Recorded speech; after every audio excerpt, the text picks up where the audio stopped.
many content providers in the industry, both in the technical and the non-technical areas. We have recently launched a portal called Swayam Plus so that the students can take the courses from the Swayam Plus and integrate it as part of their degree program. What if I am a BA history student? Why not I take 20 credits in media and entertainment, 20 credits in logistic management, 20 credits in data science? This is the kind of multidisciplinary skill education that we need to provide to our students if we have to make them job ready. Friends, as I said in the beginning, it is the state university system, whether they are private universities or the government funded universities, which must be strengthened. But unfortunately, we see that in many of the state universities, the faculty appointments are on the backbench. There are huge vacancies. The vice chancellors are not appointed on time. Recently, I had a meeting with the heads of the higher education, state higher education councils from across the country. After the meeting, a couple of heads of the state higher education councils, they told me, we feel so happy that UGC has called us and held this meeting. Nobody listens to us. The state higher education councils have to be strengthened.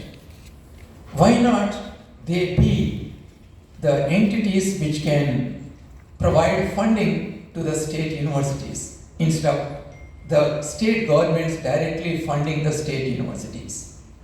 Just as we have the HIFA for the central institutions, why not the state governments also form a state level HIFA system so that the state universities can focus on creating better infrastructure, meet the operational costs of the universities?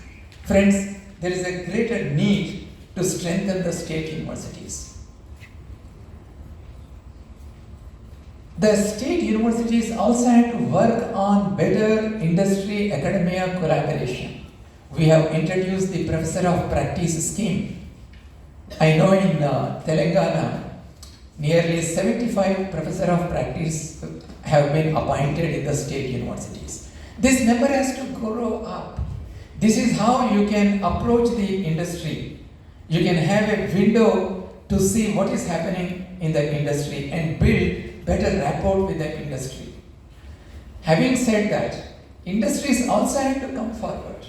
They also have to proactively work. For example, just a couple of days ago, we have launched the NADS platform, National Apprenticeship Training Scheme platform.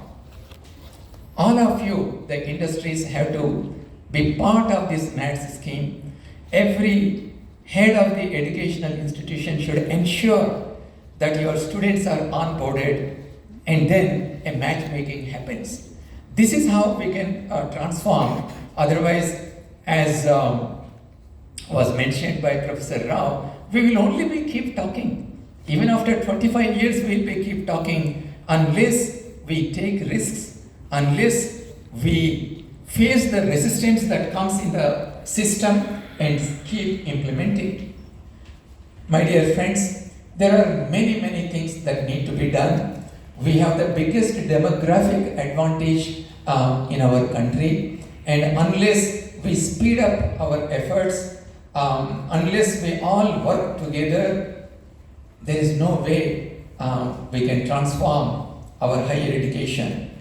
If we want to make our country a leading country in the technological development, in the economic development, we all have to make sure that the reforms in higher education are implemented at a rapid pace. And meetings like this will definitely provide us a forum to look at the challenges that we are facing and what kind of efforts that we need to put so that we see the change that we all like to see in our country. Thank you very much.